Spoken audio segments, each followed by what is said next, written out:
E a gente vai falar um pouco mais a respeito de Mato Grosso do Sul e começando falando a respeito do que vem acontecendo nas lavouras de milho, desenvolvimento das lavouras de milho no Mato Grosso do Sul. Alguns levantamentos têm apontado bom desempenho, né? Inclusive capazes, né? No Mato Grosso do Sul, Paraná, compensando um pouco as perdas em estados como Minas, Goiás. Mas quem vai falar sobre esse assunto e falar sobre soja também é André Dobacho, nosso convidado na tarde de hoje, vice-presidente da AproSoja de Mato Grosso do Sul, que está aqui conosco no estúdio. André, é sempre um prazer recebê-lo por aqui. E milho no Mato Grosso do Sul, a gente começou a safra, haviam algumas inseguranças, mas parece que o desempenho veio de uma maneira muito interessante. Boa tarde, seja bem-vindo. Boa tarde, Fabiano. Muito obrigado, sempre um prazer estar aqui com vocês.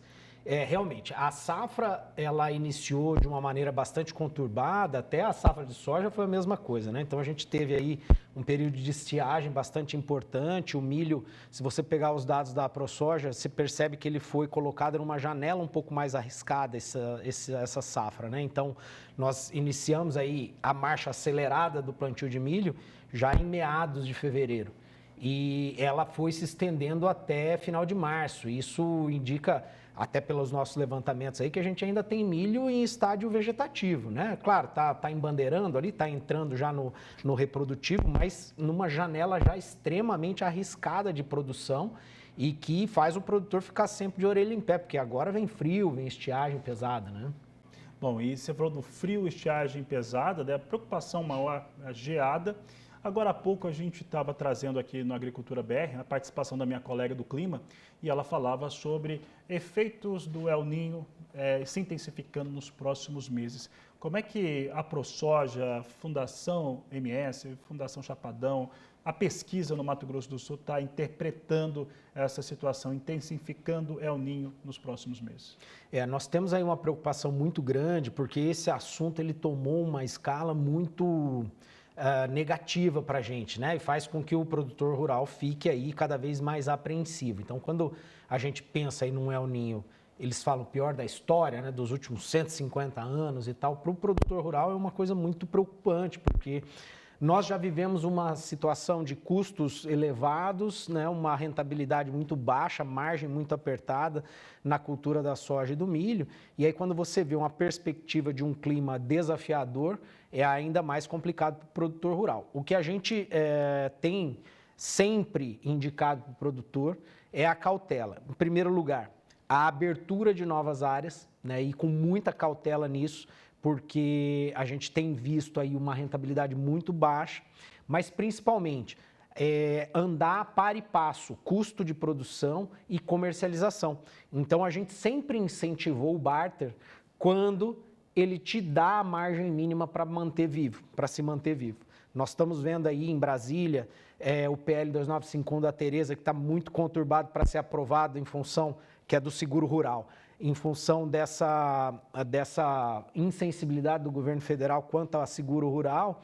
Então, a gente está aí desprovido de seguro e a única ferramenta que o produtor tem para se resguardar dos riscos é ir comercializando de acordo com que ele vai fechando os insumos de produção para que ele não fique descoberto. E aí lá na frente, se Deus abençoar e mandar uma safra cheia, ele comercializa apenas o lucro da produção lá depois da colheita.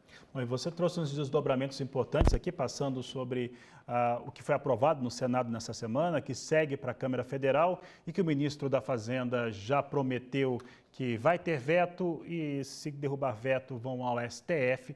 Então, temos um cenário de muita complicação e também esse cenário, essa outra questão do produtor rural, que por não ter linhas tão acessíveis, tem utilizado muito mais o barter nessa safra 26-27, que é uma safra ainda com mais risco do ponto de vista financeiro do que a 25-26. Como é que esse produtor de soja e de milho tem pensado? Bom, vamos lá. Esse assunto é extremamente delicado, Fabiano. Então, assim, a gente tem dois assuntos correndo ali em Brasília que estão super apreensivos para nós, principalmente para os nossos parlamentares. A gente tem visto a Tereza perdendo saúde em cima desses assuntos, porque os dois projetos ela está intimamente ligada, né? A Tereza Cristina, nosso deputado Rodolfo Nogueira, que está sempre ligado nesses assuntos, que é o 5122, que é o da securitização ou da renegociação de dívidas, e o 2951, que é o do seguro rural. Os dois projetos extremamente um cabo de guerra aí para ser aprovados e que faz com que o produtor não tenha as suas dívidas, né, numa perspectiva de renegociação ou de redução de juros ou qualquer coisa do tipo, e também esteja desamparado pelo seguro rural. Nesse ponto, a gente destaca dois problemas. Primeiro, a dificuldade de acessar o crédito, que é um problema já que a gente já vem enfrentando algumas safras, e o outro problema é que a quebradeira, a dificuldade está aí para todo mundo. Então, o que a gente vem percebendo nos últimos meses é que os compradores também estão ficando inadimplentes. E nessa hora é que a gente precisa orientar o produtor a ler o contrato que ele faz de barter, principalmente, e com quem ele faz esse contrato. Né? Quando a gente fala de uma multinacional, que nós temos poucas operando no estado, mas temos multinacionais comprando e fazendo barter, são as empresas mais seguras para a gente negociar barter. Cooperativas, né, que estão consolidadas no estado já têm aí o seu histórico de barter. Porque o barter, o que é? É um compromisso de que você vai pegar o insumo e entregar o produto. Né? Agora, quando a gente fala numa venda antecipada, onde a empresa vai comprar a sua soja, né, e você vai entregar ela e vai receber depois, é muito importante que o produtor entenda com quem ele está negociando. Tem uma série de problemas aqui no Mato Grosso do Sul, no Paraná, no Rio Grande do Sul também, exatamente, relacionado a essa ação. Mato Grosso também. Exatamente, porque o que acontece? A empresa, ela compra a sua soja, embarca, seu milho, embarca e vai te pagar lá 20, 30 dias depois. O produtor que não lê aquele contrato, ele acaba não vendo quais são as penalidades por atraso de pagamento. Muitas vezes, nesses contratos, nem tem penalidade. A empresa pode atrasar o tempo que ela quiser, que ela paga lá 0,5% de juro e faz dinheiro com o seu produto. Né? Então, o produtor que está comercializando para recebimento futuro, né, e que não é um barter de fato, onde ele pega produto, insumo para produzir e vai entregar seu produto na colheita, ou seja, ele está adiantando uma venda, ele tem que tomar muito cuidado com quem ele comercializa, né, e quais são as cláusulas desse contrato que está sendo colocado em jogo. Muito bem. André, essa safra, principalmente pensando na 26, 27, a gente já está no momento de debate, já está há algum tempo, né, do Plano Safra. Se dizia até que poderia até ser lançado o Plano Agrícola na primeira quinzena do ano. Já sabemos que não vai, né, e que não vai ter essa condição. Quais são as expectativas que o setor de soja, milho tem? Você como liderança sul-mato-grossense e nacional, que expectativas você tem sobre isso e como que ela deve atuar? Como que esse produtor vai fazer essa tomada de crédito? Porque ainda vai ser um crédito muito caro. Exatamente. Nós temos aí uma expectativa muito conturbada, né? A ansiedade está muito grande por parte do produtor. Então, agora, no dia 17 de junho, o ministro André de Paulo vai receber a Câmara Setorial. Eu estou na presidência da Câmara Setorial da Soja em Brasília. Eu estou indo dia 17 de junho para uma audiência com o ministro, onde ele vai receber as nossas pautas prioritárias e avaliar. Está marcado para esse dia ser lançado o Plano Safra. Talvez 16 seja lançado o de produção familiar e 17 empresarial. A gente espera realmente, o que está se pintando é que vai ser um Plano Safra muito apertado. A gente não tem uma perspectiva de ser um Plano Safra com redução muito grande de juro ou com um orçamento muito maior do que o ano passado. O que a gente espera é que pelo menos seja feita a correção monetária, como tem sido feito aí nesse governo ao longo dos anos. E que esse dinheiro, de fato, atinja o produtor. Porque o que a gente vem percebendo, pelo menos da experiência dos anos passados, é que além do juro estar proibitivo, esse crédito ele não está sendo liberado ao produtor. Até por isso ele está sobrando. Exatamente. E você vê, uma das questões aí muito importantes e que fez o produtor não conseguir o crédito e sobrar esse dinheiro. O prazo de contratação, ele mudou. Antes era 12 meses, virou 11. E aí o produtor ele não consegue ter produto para garantir a operação. E isso faz automaticamente com que ele não esteja qualificado para ter operação.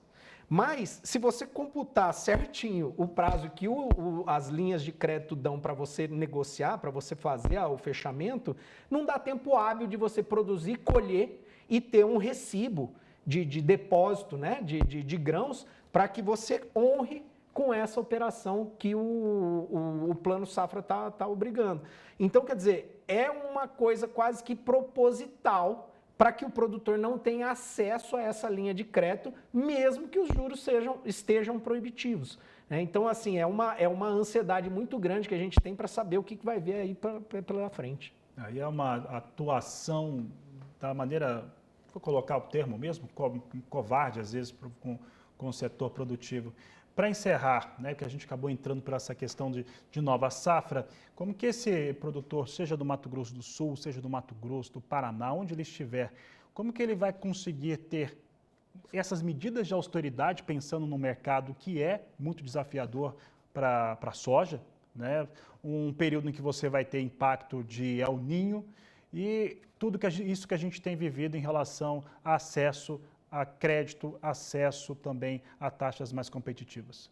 Bom, Fabiano, vamos separar rapidamente em 3 ações. Né? A primeira é muito cuidado na expansão. Então, mesmo aquele produtor que está tranquilo e está pensando em fazer uma expansão de área... Não é o momento. Não é o momento, aguarde, espere, vá em outra estratégia de investimento, porque não é o momento de expandir.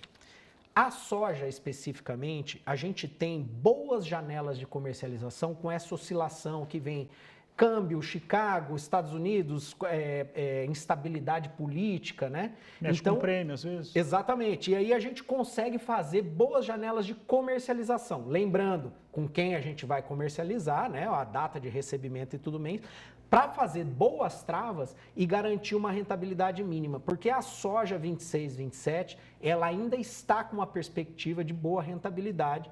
O custo de produção não está tão mais alto do que o do ano passado. Claro que impulsionado pelo fertilizante, que com essa instabilidade política, as guerras e tudo mais, ele subiu. Mas dá para a gente explorar boas janelas de comercialização do fertilizante também e fazer barter, o que é muito importante, né? Agora, o milho segunda safra, ele está numa sensibilidade muito grande, porque a gente tem um risco dele entrar numa janela de semeadura muito desfavorável em função de todo o El Niño da soja, essa perspectiva climática, e ele está num custo de produção bem alto em função dos fertilizantes também, do fertilizante nitrogenado. Então, é hora do produtor entender o seu sistema de produção e ver naquelas áreas mais arriscadas se ele pode colocar uma segunda safra de outra cultura, sorgo, milheto ou mesmo uma pecuária, alguma coisa que vai tirar esse risco da segunda safra no sistema de produção.